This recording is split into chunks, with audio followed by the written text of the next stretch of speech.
कुछ ॾींहं अॻु A section Thane ji police तशद्दुद बाद क़त्ल कयल पोरियत सरफराज़ खोखर जे वारसनि कातिलनि जी गिरफ़्तारी ख़िलाफ़ हिते प्रेस क्लब आॾो एहतिजाजी मुज़ाहिरो करे धरणो हयो आहे। अचो त उन्हनि सां ॻाल्हि ॿोल कयूं त हिन वक़्तु जेके केस में नामज़द जवाबदार आहिनि उन वक़्तु छो न गिरफ़्तार थी सघिया आहिनि। टीम हुयो, ग़रीब हुयो, पंहिंजी महिनत करे घर मोटी पियो अचे, हुनखे दग तऊं वठी हुनजे मिटनि खे बि इतला न ॾिनी वई, हुनखे मारे ऐं हुनखे बेगुनाह करे ऐं हुनखे असांजे घरनि जे अॻियां फिटी कयो वियो आहे। सुबुह जो सवेर सॼो ॻोठु निंड पियो हुयो, पोइ कोई बि उथियो आहे त ॾिसूं त लाश हेठि पई आहे। इन खां अलावा 4 ॾींहं थी विया आहिनि FIR थी आहे त हुननि जो कोई बि जवाज़ न आहे त हो आज़ादु वतन था घुमंदा। असांजो इहा ई ॻाल्हि आहे, असां धरणो बंदि न कंदासीं, रोडनि ते रस्तनि ते काथे बि वञी सघंदासीं। वज़ीर आला खे बि असांजी दरख़्वास्त आहे, मुरादरी शाह खे बि दरख़्वास्त आहे, अवाम खे बि दरख़्वास्त आहे, सॼे मुल्क खे दरख़्वास्त आहे, यतीम जो खून तारियूं। हिन महिल असांखे सुकून कोन्हे, निंड कान्हे। हो कमा ईंदा त खाईंदा, हिननि जा नंढड़ा नंढड़ा हे बच्चा ॾिसो था, हे ग़रीब हिननि जा ॿाहिरि ॾिसो था, रड़नि था रोअनि था। अॼु 11 ॾींहं थी विया, हिननि जो तओ न चढ़ियो आहे घर। सर इन जे करे जो हो पुलिस वारा आहिनि, जे किले जा हो बादशाह आहिनि, इन जे करे हुननि खे गिरफ़्तार नथो कयो वञे।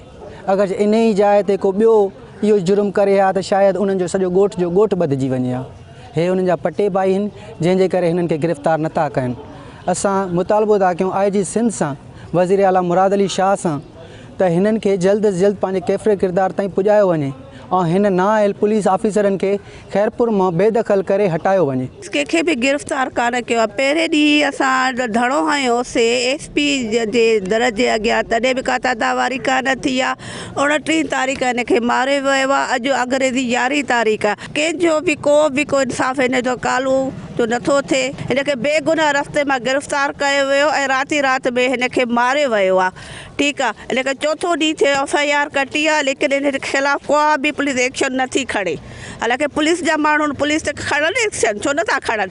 हिते कोई ॿियो को सियासतदान हुजे हा, इहो मरी वञे हा त पोइ छा कनि हा पुलिस वारा, पोइ बि त वञनि हा न। हिकिड़ो मज़दूर हुयो, वीचारो पंहिंजी भेण जा बचा पालींदो हुयो, हुनखे रह गुॾा रस्ते में पकिड़े हुननि खे ॾाढो मारियो वियो आहे ऐं हुन सां हिन महिल ताईं का बि दादावारी न थी आहे। महिरबानी करे हिननि खे वारसनि खे इंसाफ़ ॾिनो वञे। 4थो ॾींहुं FIR थियो आहे, अञा हो आज़ादु था घुमनि, हो गिरफ़्तार न थी सघिया आहिनि।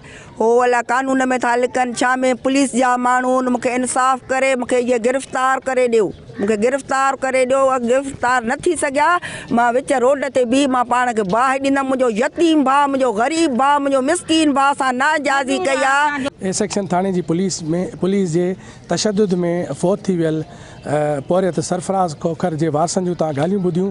उन्हनि जो इहो ई चवणु आहे त SHO ए सेक्शन ग़ुलाम हैदर बिरोही समेत जेके बि पुलिस एहलकार मुलविस आहिनि उन्हनि जे ख़िलाफ़ु केस त दाख़िल कयो वियो, पर हिक खे बि हिन वक़्त ताईं गिरफ़्तार न कयो वियो। जेकॾहिं उन्हनि खे गिरफ़्तार न कयो वेंदो तेसि ताईं असांजे धरणनि जो सिलसिलो जारी रहंदो। कैमरामैन सैफुल्ला फलपोटो सां गॾु इरफान फलपोटो, टाइम न्यूज़ खैरपुर।